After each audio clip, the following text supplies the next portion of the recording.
Hello everyone. Myself Dr. Shubh Arora, Assistant Professor from Department of Commerce, GIMS, Greater Noida. I once again welcome you all back to the lecture series of the subject Advertising and Brand Management. Currently, we are on the fourth unit, and today is the eighth lecture for it.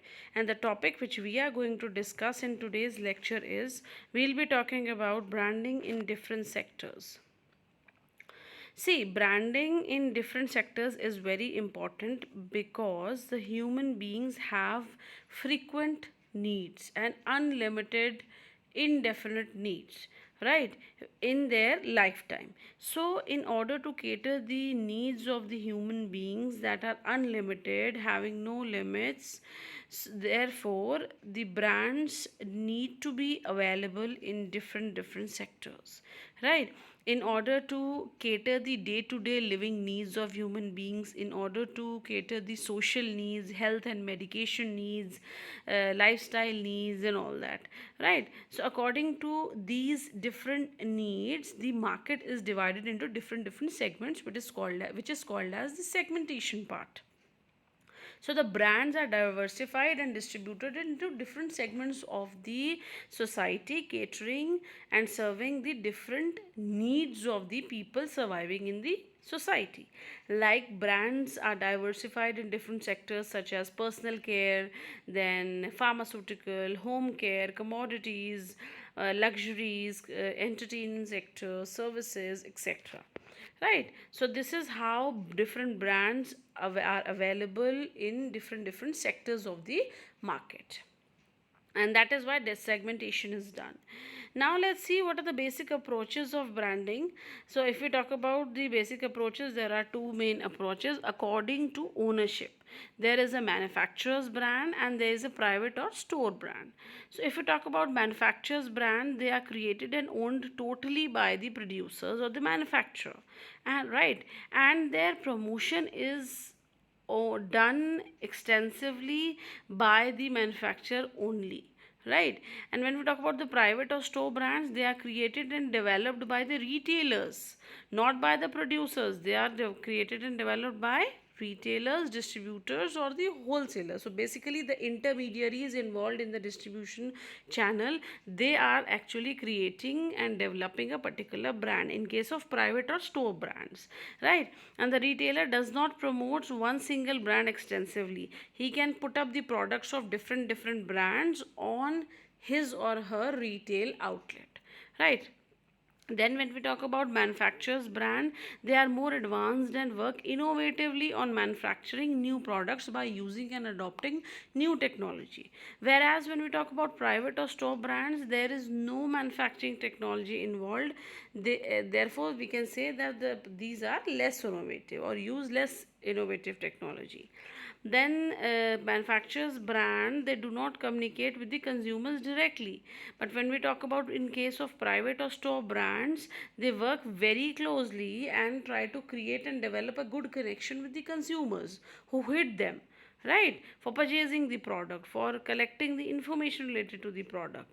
So therefore they have a better idea. In case of private brands, they get a better idea what are the expectations of the customer, or what are their demands, or what are their preferences, or what kind of improvements can be done in the existing products or the services. Then the budgets of research and development, ads, sales promotion, tools, distribution, etc., they are high, right, very big in case of manufacturer's brand, right, and the profit margin is slightly less in case of manufacturer's brand. When we talk about private or store brands, their budget allocated for the ads or the promotional tools is comparatively lower, right, and the profit is higher. So vice versa case in case of private and store brands. Then we'll talk about further categories of the brands depending on the human needs or the context, right. So first we'll talk about the FMCG brands called as fast moving consumer goods. right? So these FMCG products include the products like toiletries or the day-to-day required grocery products or easy to cook foods, essential items which are required by the human beings in to live into their day-to-day lives, right? So that is why they are called as fast moving products, and they are very quick to easy, and their consumption is on daily basis. And basically these FMCG products are sold in the supermarkets, right? So they are also called as consumer packaged goods, that is CPG, right? And they are inexpensive and tangible products, because fast moving consumer products can have some kind of physical appearance, and are tangible, can be touched, can be seen, can be felt, right? And the examples are, like if we talk about Unilever's Dove body care, Colgate, Palmolive, Godrej, Dabur, HTC, Burgess olive oil. So all these are the examples of FMCG products. Here the brand managers need to handle these brands and the products of these brands very tactfully and very smartly, because they need to generate money and profits from them, right? And let me tell you very clearly, in FMCG case, or if in FMCG market, the competition is very high, it is very fierce, right? So the marketer or the brand needs to be extra careful here if the brand is dealing with FMCG products, right? So if in case your product is not meeting the expectations or the demands of the consumers, then a next brand is ready for the consumer, and it will take very short time for your consumer to get switched towards a different brand. So that's why if you are dealing with FMCG goods, you need to be very careful as a brand. Then we'll talk about commodities. When we talk about commodities, there are certain products in the market where consumers before buying see the price, right? Or think about the price aspect, right? There is no quantitative differentiation for commodities across the market. If we talk about milk, sugar, oil, grains, metals, wool, rubber, natural gas, all these are the come under the category of commodities, right? So since it's not easy to pursue and convince the customers to pay a higher price for such commodities, because these commodities, again, the competition in this commodity market is higher and very fierce. A lot of sellers are available who might sell, for example, sugar at a lower price, in comparison to the price which you are charging as a brand for selling sugar, right? So a seller needs to put lot of efforts in promoting your brand also, like thinking about the color, the logo, the brand character, or the labeling, the packaging part, the distribution part, because all these aspects again put a very high impact in the consumer's mind. Some of the examples are, like if you talk about Tata Salt or General Mills Pillsbury Whole Wheat Atta, right? So all these are some examples of good brands selling commodities. Then we'll talk about luxury brands, again based on the human needs. Like if we talk about these luxury brands, uh, these are not essential things, but these are based on the desires of a human being, right? And these desires arise out of a person's own perception or the self-worth of an individual, right? Also these desires arise with the peer recognition, or what your people in your society, right, they what they are preferring, what are the luxury brands they are preferring, right? So some kind of status symbol, so you are going to purchase a product as a status symbol for you. It is not a necessity, right? It is not an essential product, but you are buying it as a luxury product for you or for your lifestyle, right? Like if we talk about high end automobiles, jewelry, cosmetics, accessories, properties, perfumes, etc., these all come under the luxury brand category. So in this, again, luxury brands are divided into three categories. First is prestige brands like Mercedes Benz, Rolex, etc. These represent a very high level or a very high segment of lavishness, right, and are regarded as the mark of a very high social status. That is, everybody can't afford these kind of luxury brands. So a special high social segment is there who is going to buy or prefer these kind of luxury brands, coming under the category of prestige brands. Then we'll talk about the premium brands. These are mass luxury brands. For example, if we talk about a brand like Tommy Hilfiger or Calvin Klein, right? Then we talk about fashion brands. These are these include apparels or accessories under hot trends, or right. So most luxury companies or brands are small or medium sized enterprises, and presenting the luxury brands is to be maintained all over the world to reinforce the image of the brand. And why this reinforcing the image of the brand is necessary? Because this is how you can attract the customer or hit the mind of the customer, right? Then we'll talk about another category, that is B2B brands, that is business to business brands. Under these brands, a business makes a commercial transaction with another business, right? And these commercial transactions occur with one business which provide resources to another business, right? And why these resources are provided from one business to another? With the objective of manufacturing or producing a product, right? So one business supplies or rents out the products to the other business. That is why this brand is called as B2B, business to business.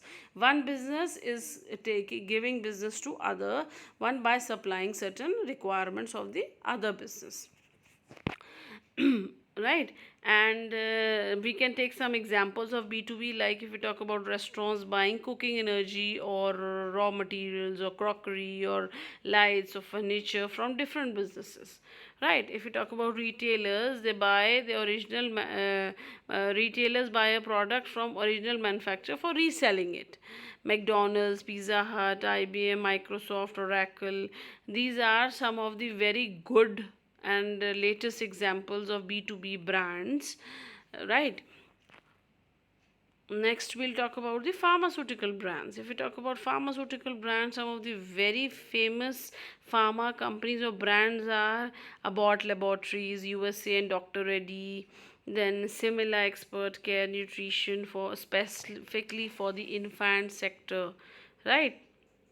Then we'll talk about these pharma brands, because these brands cover the products commonly known as pharmaceutical or medicines or drug products, right, which are used or which are used for preventing or treating some kind of illness or diseases, right? And there are more than 70,000 registered brands of drugs in our country, right? And pharmaceutical brands are very different than consumer brands or the commodities or the FMCG products, right? Unlike the consumer products, the requirements can be generated based on the creative advertisement. If you are buying a commodity or a luxury brand, you see an ad, you get attracted, a need arises, right? But in case of pharmaceutical brands, there is no such thing. The need will not be arised in a consumer after looking an ad of a medicine, right? So that is why a pharmaceutical company cannot create a need that is not there, because pharmaceutical company is dealing with the products which are related to medicines or drugs which are used to diagnose, treat and prevent some kind of illness and diseases among the public or among the customer, right? So that is how we can define the pharmaceutical brands. Then we'll talk about service brands. If we talk about service sector, it is something, the brands who are providing services or trying to facilitate their customers with services which are intangible in nature. They do not have any kind of tangible appearance. They cannot be felt. They cannot be seen, right? So the service sector has spurred the economic growth of a lot of countries, right? And they are produced and consumed in real time.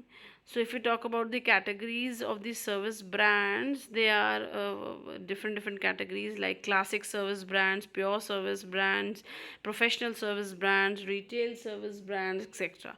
If we talk about the classic service brands, this includes banks, beauty salons, consultation services, rental cars, airline services. All these come under classic service brands.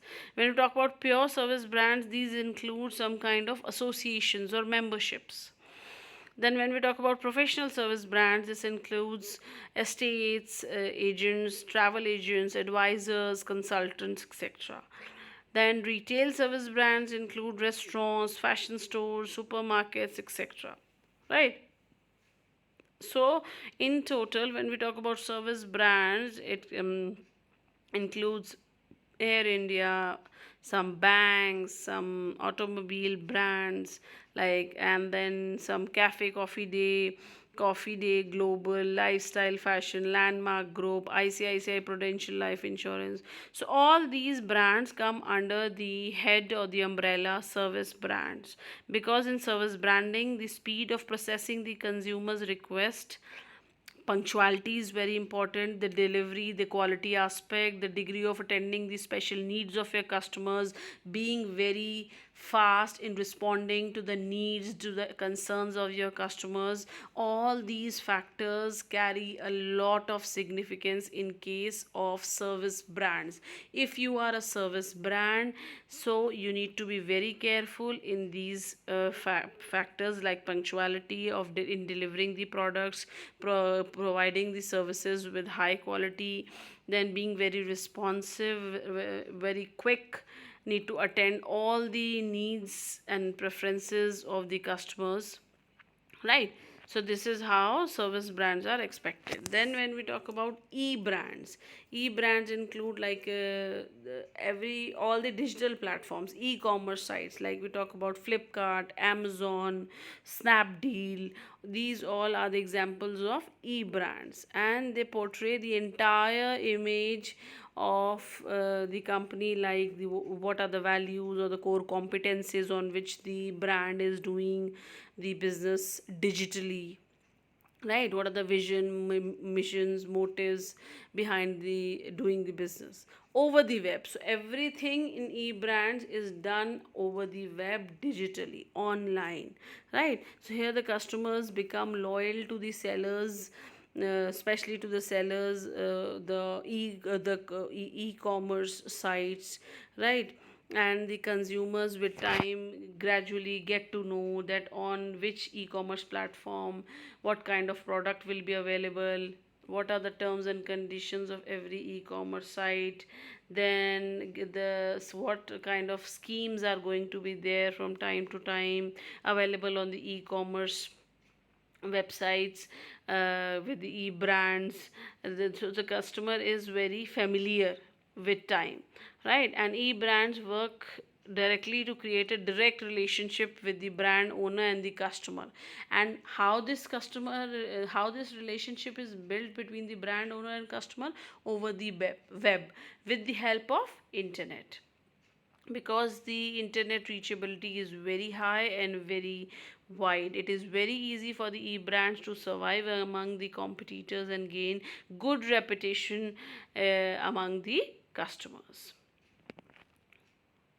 Then we'll talk about the country brands. If we talk about country brands, countries like companies applying brands to help themselves market for investments, tourism, and exports, etc.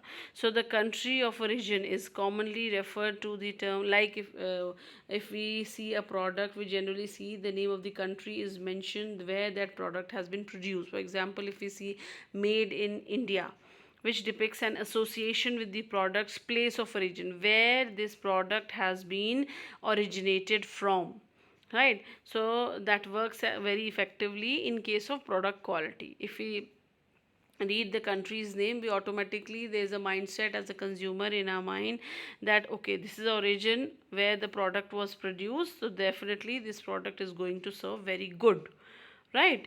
Like if we see, there are certain associations of countries in case of certain products. If we talk about France, generally fashion or wine or products related to cheese are there.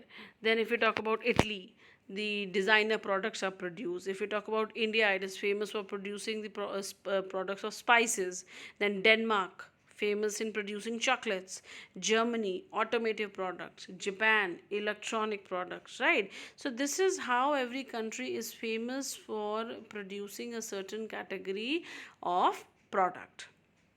So the consumers are more likely to buy the products or services if they are authentic and are actually the quality products. So the brand managers here needs to be very careful and needs to emphasize on such points while branding the product.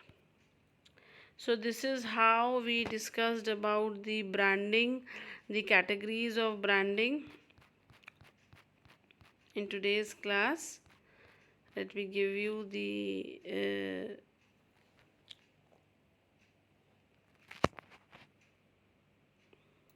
branding in different sectors.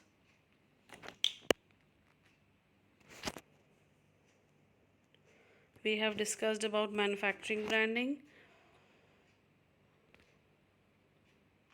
Then based on ownership, based on human needs.